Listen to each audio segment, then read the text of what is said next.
काली नजर। माँ, माँ। अरे क्या माँ माँ कर रहा है? बकरी का बच्चा है क्या? अरे माँ, मजाक छोड़ो। मुझे फाइनली वो मेन चौराहे वाली दुकान मिल गई है। अब देखना, आपका बेटा दुगनी स्पीड से पैसा कमाएगा। ओफो, ये क्या? मेरी ऑनलाइन मेकअप क्लास चल रही है।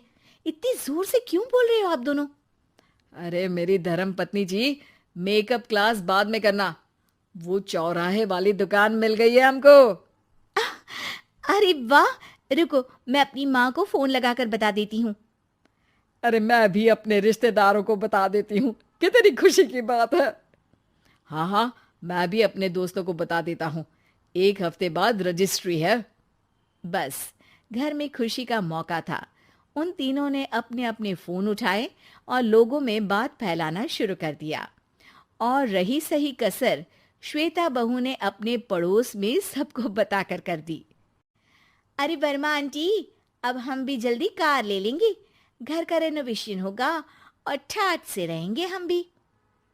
अरे, ऐसा क्या हुआ? लॉटरी बाटरी लग गई है क्या? अरे, इस बार चौराहे वाली मॉल में हमको भी दुकान मिल गई है।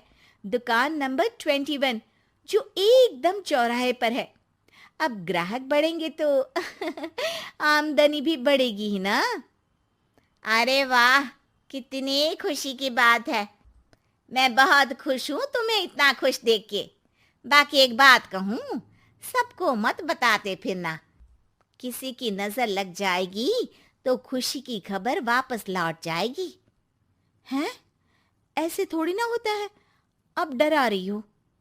अरे सही कह रही हूँ। काली नजर कहते हैं इस चीज को, जब आप किसी को कुछ बताओ और वो काम बिगड़ जाए। अरे लेकिन मैं तो। तुमने सबको बता दिया ना? हाँ, फोन लगा लगा के। अब बच के रहना। काली नजर बड़ी खतरनाक होती है। श्वेता इतनी खुश रहती है कि वो वर्मा आंटी की बात पर ध्यान ही नहीं देती, जबकि पड़ोस में और भी लोगों से खुशी की खबर शेयर करती रहती है। अगले दिन राजेश बहुत दुखी होकर घर आता है। अरे बेटा, क्या हुआ? मुंह क्यों सूजा हुआ है?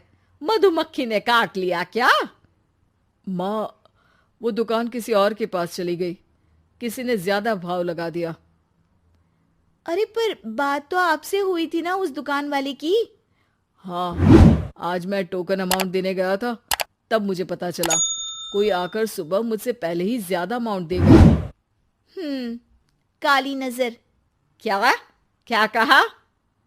वर्मा आंटी ने समझाया था कि किसी को बताना मत, वरना काली नजर लग जाएगी। अच्छा, तुम्हें उनकी बात मान लेनी चाहिए थी। उनकी बात मान लेती, लेकिन उसके पहले ही सबको बता चुके थे ना हम तीनों। अरे अगली बार से ध्यान रखेंगे। कोई भी नई चीज होगी तो किसी को नहीं बताएंगे। तीनों कुछ दिन ऐसे ही रहते हैं, पर एक दिन श्वेता को एक मेल आता है। राजेश, मेरा ऑनलाइन मेकअप कोर्स कंप्लीट हो गया। अब मैं खुद का पार्लर खोल सकती हूँ। अरे वाह, अपने मोहल्ले में ही खोलते हैं। ये जो घर के सामने दुकान है ना, वहीं। हाँ, यहाँ सस्ती भी मिल जाएगी। अगले दिन श्वेता वर्मा आंटी के पास जाती है, मिठाई का डब्बा लेकर। अरे आओ आओ, कैसे आना हुआ? जोर से नहीं बोलूंगी। वो सामने वाली दुकान है ना, वहां मैं अपनी पार्लर की दुकान खोलने वाली हूँ। उसकी मिठाई है। अरे वाह, बहुत बधाई हो तुमको। हाँ, मैं कमाने लगूंगी तो राजेश पर पूरे घर का बोझ नहीं रहेगा ना आंटी जी। ये तो है। पर ये बता कि तूने ये बात किसी और को तो नहीं बताई ना? अरे नहीं नहीं, पिछली बार गलती कर दी थी। काली नजर लगी किसी की और राजेश के हाथ से वो दुकान चली गई थी। सबको मत बताना। चलो मैं चलती हूँ, कल दुकान की बात करने भी तो जाना है। अगले दिन श्वेता दुकान के लिए मालिक से बात करने जाती है। अरे लेकिन दुकान तो हम कल रात को ही किसी को दे चुके हैं। कल ही? हाँ, कल ही। 2 दिन बाद कोई यहाँ पार्लर भी खोल लेगा। अब कहीं और दुकान देख लीजिए। अरे पर हमको भी तो पार्लर ही खोलना था। हाँ भाई, ये एक ही दुकान है, आधी आधी तो नहीं दे सकता ना मैं। राजेश और श्वेता घर पर हताश होकर आ जाते हैं। इस बार तो किसी को बताया भी नहीं था, अब किसकी काली नजर लग सकती है। सुनो, तुमने माँ को बताया था क्या? अरे कैसी बात कर रही हो, माँ की नजर थोड़ी ना लगेगी। पक्का तुमने किसी को नहीं बताया था ना? सिर्फ वर्मा आंटी को बताया था, उन्होंने ही मुझे किसी को नहीं बताने को कहा। अरे यार, तुम भी सही हो, मेरी माँ को नहीं बताने को कह रही हो, पर वर्मा आंटी को बताना तुम्हें जरूरी लगा।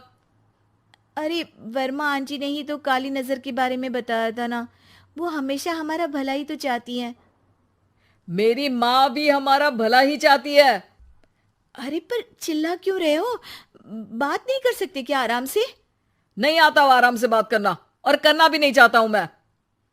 दुकान जाने का दुख गुस्से में बदल गया था और राजेश और श्वेता में बात बंद हो गई थी।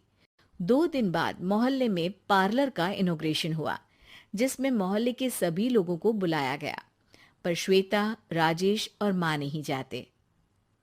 माँ, अंदर आ जाओ, क्या देख रही हो? अरे नया पार्लर देख रही हूं अपने आंगन से। देखो, माँ को दूसरे का सुख देखने में कितना मजा आ रहा है, मेरा दुख नहीं दिख रहा इन्हें।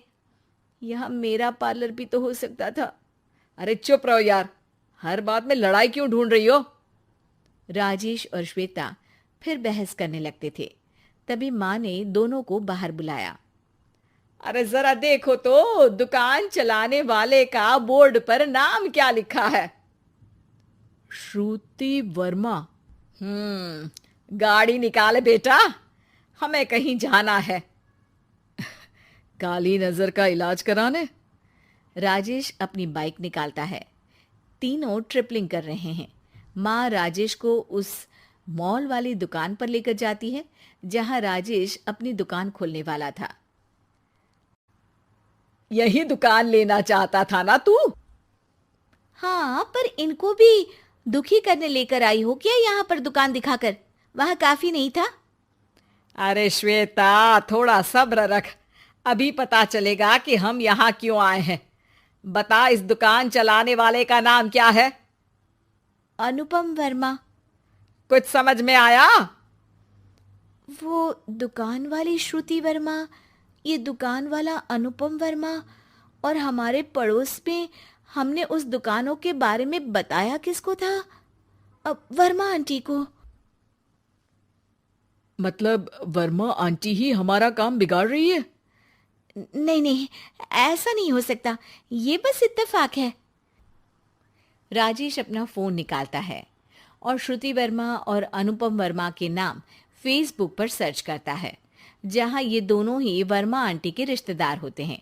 श्वेता को समझ में आ जाता है कि वर्मा आंटी की ही नजर खाली नजर है। अब क्या करना है? कोई भी खुशी की खबर हो तो काली नजर से बचना है, यानी वर्मा आंटी से बचना है। अरे पर मुझे ये समझ में नहीं आया कि वो हमारे साथ ऐसा क्यों करेंगी। अरे बेटा, एक सीख है, दूर के आदमी को आपकी तरक्की से कम परेशानी होगी, पड़ोसी को ज्यादा। दोनों माँ की बात में हामी भरते हैं और अगला काम चुपचाप करने की कसम खाते हैं, ताकि आगे से वर्मा आंटी कोई काम ना बिगाड़ सके।